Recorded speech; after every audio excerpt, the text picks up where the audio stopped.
পশ্চিমবঙ্গে ভোটের দামামা বাজেনি। ভোটের দামামা বাজবে হয়তো এই সামনের সপ্তাহ থেকে।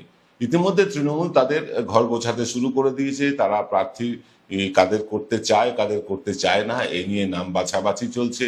তারা বিভিন্ন রকম সোশ্যাল মিডিয়ার ড্রাইভ আনছে, যাতে সোশ্যাল মিডিয়ার মানুষজনকে একত্রিত করে প্রচারটা একদম তুঙ্গে নিয়ে যাওয়া যায়, এটা তারা চেষ্টা করছে।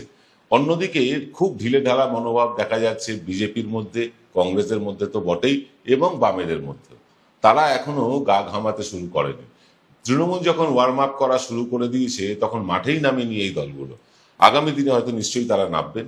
এই ভোটে নামার আগেই গাজর ঝোলানো শুরু হয়ে গিয়েছে, অর্থাৎ প্রতিশ্রুতির বন্যা শুরু হয়ে গিয়েছে।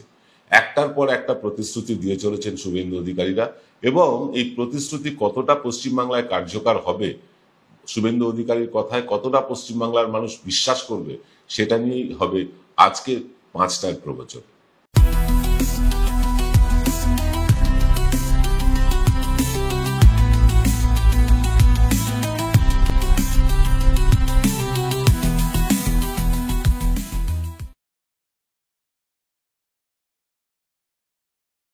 নমস্কার, শুভ সন্ধ্যা। আমি আপনাদের প্রবীর বিশ্বাস। দেখতে শুরু করেছেন প্রবীর প্লাসের 5টার প্রবচন অনুষ্ঠান। এই চ্যানেলটি আপনারা সাবস্ক্রাইব করছেন এবং আমাদের উৎসাহিত করছেন, আমরা কৃতজ্ঞ আপনাদের কাছে। আমরা যে কথা আলোচনা করছিলাম যে ভোট আসতে না আসতেই প্রতিশ্রুতির বন্যা শুরু হয়ে গিয়েছে। শুভেন্দু অধিকারী কখনো বলছেন তারা ক্ষমতায় আসলে 3,000 টাকা করে লক্ষ্মীর ভান্ডার করে দেবেন, তারা ক্ষমতায় আসলে 2,500 টাকা করে দেবেন, 3 থেকে কমে 2.5 হয়েছে। তারপরে বলছেন গ্যাসের দাম 500 টাকা করে দেবেন। এরকম বিভিন্ন প্রতিশ্রুতি শুভেন্দুর মুখে শোনা যাচ্ছে। ঠিক যেভাবে নরেন্দ্র মোদীরা প্রতিশ্রুতি দিয়ে থাকেন যে আজকে দিন আয়েগা, 2 কোটি বেকারের চাকরি দিয়ে দেবো প্রতি বছরে, 100টা স্মার্ট সিটি করে দেবো, ইত্যাদি ইত্যাদি নানা প্রতিশ্রুতির ফুলঝুরি দিয়ে নরেন্দ্র মোদীরা যে কায়দায় ক্ষমতায় এসেছিলেন, বিশেষত গোবলয়ের ভোটে, সেই গোবলীয় কালচার পশ্চিমবঙ্গে ইমপ্লিমেন্ট করতে চাইছেন শুভেন্দু অধিকারী। এবং পশ্চিমবঙ্গে শুভেন্দু অধিকারীর এই প্রতিশ্রুতি, আমি মিথ্যে বলবো না, এই প্রতিশ্রুতি মানে কতটা কার্যকর হবে, বাঙালি কতটা নেবে, সেটা নিয়ে আমরা কিন্তু মানুষের সাথে কথা বলেছিলাম, বিভিন্ন মানুষের সাথে কথা বলেছিলাম। মানুষের উত্তর আপনারা শুনলে অবাক হয়ে যাবে।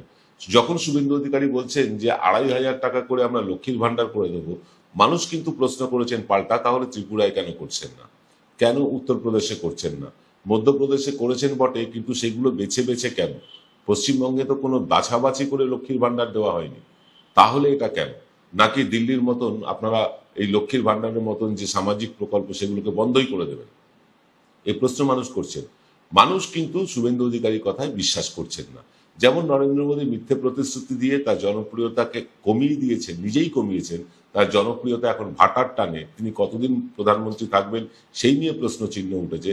সেই সময় দাঁড়িয়ে, বাংলার মাটিতে দাঁড়িয়ে এরকম মিথ্যে প্রতিশ্রুতি দিলে তার ফল কি হয় সেটা বাংলার মানুষ আগেও দেখিয়ে দিয়েছে।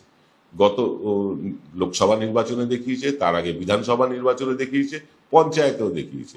অর্থাৎ পশ্চিমবাংলায় মিথ্যে প্রতিশ্রুতি দিয়ে পার পাওয়া যে যায় না, এটা বিজেপি আগেই টের পেয়েছে। আমাকে বেশ কয়েকজন বিজেপির নেতারা বলেছেন যে শুভেন্দু অধিকারীকে এই কথা কি কেন্দ্রীয় নেতৃত্ব বলতে বলেছে? বিজেপির একজন মানে খুব উঁচু স্তরের নেতা, মানে তিনি একেবারে পাড়ার নেতা, জেলার নেতা নন, রাজ্য স্তরের নেতা। তিনি বলছেন শুভেন্দুকে কি এই কথা বলতে বলেছে কেন্দ্রীয় নেতৃত্ব, নাকি শুভেন্দু নিজেই মন গড়া প্রতিশ্রুতি দিয়ে চলেছেন? তিনি বুঝতে পেরেছেন যে এই মিথ্যে প্রতিশ্রুতি তারা রাখতে পারবেন না, এবং এই রাখতে না পারার কারণে মানুষের মনে ক্ষোভ আরো জন্মাবে। যেভাবে মিথ্যে প্রতিশ্রুতি দিয়েছিলেন মতুয়াদের নাগরিকত্ব দেব, রাজবংশীদের নাগরিকত্ব দেব, দেননি তো। মাত্র 350 জনের কাছাকাছি লোক নাগরিকত্ব পেয়েছে, বাকি প্রায় 1.5 কোটি মানুষ নাগরিকত্বই পায়নি। এর ফল কি হতে চলেছে সেটা অনুধাবন করছেন। গত লোকসভা নির্বাচনে দেখেছেন 18 থেকে এক ধাক্কায় কমে তারা 12তে নেমে গিয়েছে। বিজেপির প্রতি অনাস্থা মানুষের বাড়তেই শুরু করেছে। যারা 77টা আসন নিয়ে বিধানসভায় ঢুকেছিল, এখন তারা 60-62টা বিধায়ক নিয়ে তাদেরকে লড়তে হয়, এবং তাদেরও ভবিষ্যৎ যে অনেকের অন্ধকারে, সেটা ক্যামাক স্ট্রিটে ঘুরলেই একটু বোঝা যায়। অনেকেই ক্যামাক স্ট্রিটের দরবার করা শুরু করেছেন, অনেকে ফোন করা শুরু করেছেন। দরজা যদি তৃণমূল কংগ্রেস খোলে তাহলে কিন্তু ঘর খালি হয়ে যাবে বিজেপির, এটা বাস্তব সত্য। কারণ বিজেপির বিধায়কেরা বুঝতে শুরু করেছেন যে বিজেপি আর যাই হোক, তারা হয়তো বিধায়ক হয়ে যাবে, কিন্তু তাদের মন্ত্রিত্ব পাওয়া হবে না, তারা কিন্তু সরকার করতে পারবে না। এটা কিন্তু বিজেপি হাড়ে হাড়ে টের পেয়ে গিয়েছে। ফলে বিজেপির বিধায়কদের মধ্যে একটা পালাই পালাই ভাব শুরু হয়েছে। এবং শুধু তাই না, মানুষও, যে মানুষগুলো বিজেপিকে ভোট দিয়ে ভেবেছিলেন যে আগে বিজেপি আসবে তারপরে সিপিএম আসবে বা বামপন্থীরা আসবে, সে মানুষগুলোও হতাশ। আমরা তো সমীক্ষা করছি, আমরা মানুষের সাথে কথা বলছি, বহু বামপন্থী লোক তারা স্বীকার করছেন যে আমরা বামপন্থী রাজনীতি করি, আমার পরিবার বামপন্থী রাজনীতি করে, কিন্তু বিগত নির্বাচনগুলোতে, বিধানসভা নির্বাচনের কথা বিশেষ করে, তারা বলছেন যে আমরা বামপন্থী হয়েও বিজেপিকে ভোট দিয়েছিলাম তৃণমূলকে সরাতে। কিন্তু এই যে বিজেপির অবস্থা, এই যে শ্রমিক ভট্টাচার্য বনাম শুভেন্দু অধিকারী বনাম দিলীপ ঘোষ বনাম সুকান্ত মজুমদার, এই যে আকচা আকচির লড়াই, এই লড়াইয়ে মেতে থাকা বিজেপির পক্ষে পশ্চিমবঙ্গে তৃণমূল কংগ্রেসকে সরানো কোনোভাবে সম্ভব না। বামপন্থী পরিবারের লোকজন বলছে, তারা বলছেন যে আমরা বামপন্থী, আমরা দীর্ঘদিন বামপন্থা বিশ্বাস করেছি, সিপিআইএম কে, কেউ বলছেন ফরওয়ার্ড ব্লককে, কেউ বলছেন আরএসপি কে, ভোট দিয়েছি আমরা। কিন্তু আমরা ভেবেছিলাম যে যদি বিজেপি আসে, বিজেপির বিরুদ্ধে অনেক কিছু বলার আছে, তারা অনেক দেশ বিরোধী কাজকর্ম করেছে, তারা সাম্প্রদায়িক রাজনীতি করে, এই কথাগুলো মানুষকে বুঝিয়ে আমরা হয়তো ফেরত আসবো। কিন্তু দেখা যাচ্ছে এই বিজেপিকে আনা তো দূরস্থান, এই বিজেপিকে আর 1 ইঞ্চিও টেনে তোলা সম্ভব না বামপন্থীদের পক্ষে। ফলে বামপন্থীদের বেশ কিছু ভোট বামপন্থাতেই ফিরতে চলেছে, আর বিজেপির ভোট ব্যাংক কিন্তু ধস নামতে শুরু করেছে। উত্তরবঙ্গে তো নেমেছে, আগেই বলেছি, সকালেও বলেছি আপনাদের।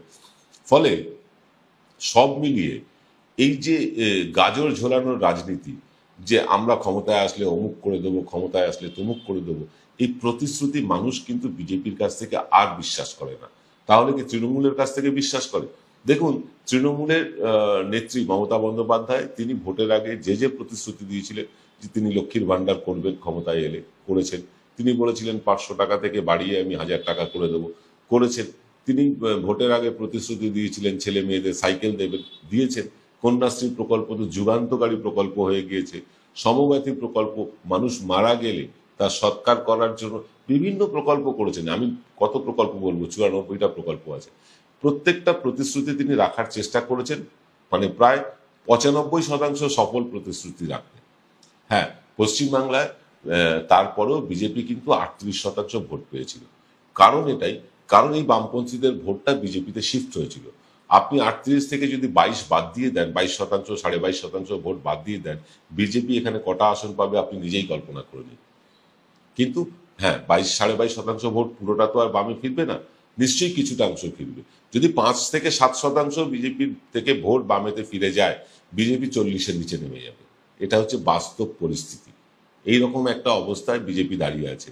এমন 20টা আসন আছে, যে 77টা আসন তারা জিতেছিলেন, তার মধ্যে এমন 20টা আসন আছে যেখানে তাদের জয়ের মার্জিন 5,000-এরও কম।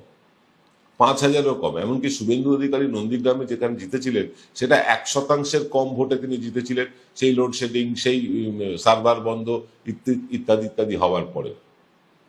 এত কিছু করার পরেও যদি কেউ 1% কম ভোটে জেতে, তার মানে তার অবস্থা সেখানে কতটা সঙ্গীন বুঝতেই পারছেন। ফলে সব মিলিয়ে এই গাজর ঝোলানোর রাজনীতি মানুষ কিন্তু আর নিচ্ছেন না। মানুষ নিচ্ছেন না এই কারণে তারা বুঝতে পেরেছেন যে বিজেপি যে প্রতিশ্রুতি দেয় সেটা ভোটে জেতার জন্য দেয়, ভোটে জিতে গেলে সেই প্রতিশ্রুতি আর রাখেন না। চোখের সামনে দিল্লি রয়েছে, চোখের সামনে উত্তরপ্রদেশ রয়েছে, চোখের সামনে মধ্যপ্রদেশ রয়েছে, চোখের সামনে হরিয়ানা রয়েছে। এইরকম বিভিন্ন রাজ্যে তারা বিভিন্ন রকম প্রতিশ্রুতি দিয়ে আসে, তারপর তা ভুলে যায়। বিজেপি এই প্রতিশ্রুতি ভুলে যাওয়ার রোগ নতুন কিছু না। এটা আমরা অনেক দিন আগে থেকে দেখছি। 2014 সাল থেকে, যখন থেকে নরেন্দ্র মোদী ক্ষমতা এসছেন, সেদিন থেকে দেখছি যে বিজেপি মিথ্যে প্রতিশ্রুতি দিয়ে ভোট পায়, তারপর সেইটা নিয়ে আর কোনো উচ্চবাচ্যই করে না।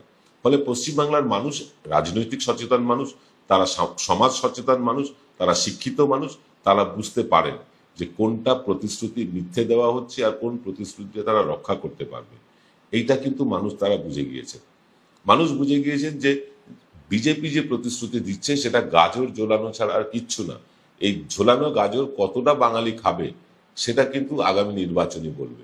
কিন্তু এখন থেকে যা বোঝা যাচ্ছে, সেই মানে সেই গাজর 32 থেকে 33% মানুষ হয়তো খেতে পারেন, বাকি মানুষ খাবেন না।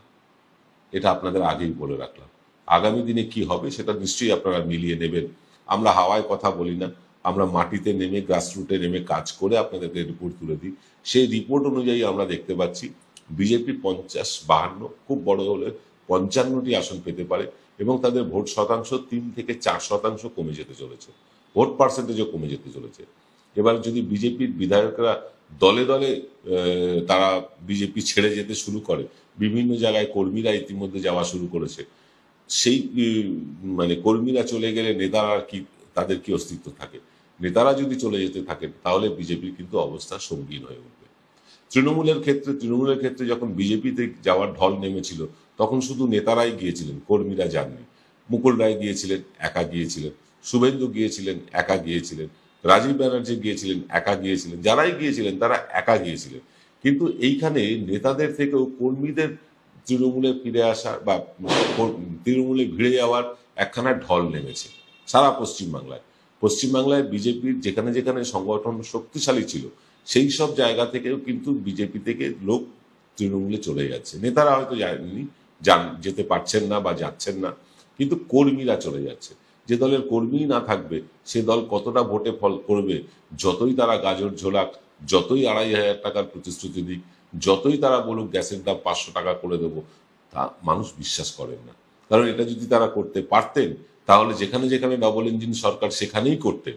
সেখানে যখন পারেননি, এইখানে পারবেন এমনটা ভেবে নেওয়াটা মানে আকাশ কুসুম কল্পনা ছাড়া আর কিচ্ছু না। আজকের অনুষ্ঠান শেষ করছি এখানেই। দেখা হবে রাত্রিবেলা এক্স ফ্যাক্টরে। সকলে ভালো থাকবেন। নমস্কার।